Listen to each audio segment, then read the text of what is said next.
Hello guys, এই ছেলেটার আর মেয়েটা এখন দুজনকে খুব ভালোবাসে। কালকে রাতে ওরা পালিয়ে এসছে। ছেলেটা হলো আমার মাসির ছেলে। কালকে রাতে আমাকে ফোন করেছিল, আমি আনতে গিয়েছিলাম।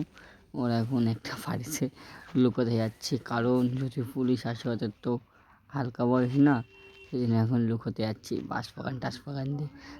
দেখতে থাকুন। এখন হলো যে ওরা খুব ভালোবাসে, অপরকে ছেড়ে যাবে না কেউই।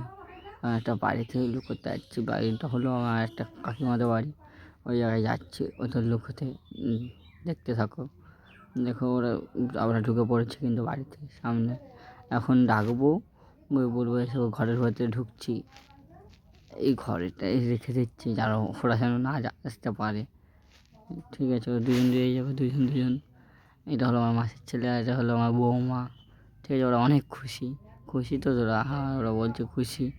এই দেখো সব লোকজন দেখতে এসছে। এই দেখো এখানে এক জায়গায় বলছে এখন রিলস করবে, সেই জন্যই ভালো করে সাজা। এই লোকজন এসছে, এদের দেখবে, মানে ফিলিংস আলাদা। নতুন বিয়ে করেছে আমাদের যে কবেভাবে সেলফি তুলছে এইরকম। আমি এখন এটা হলো আমার বৌমা। এখন মানে সাথে ছবি তুলছে। এরকম আমার ভাই, এটা ছিল ওই দেখো চুমু খাচ্ছি। অনেকটা ফিলিংস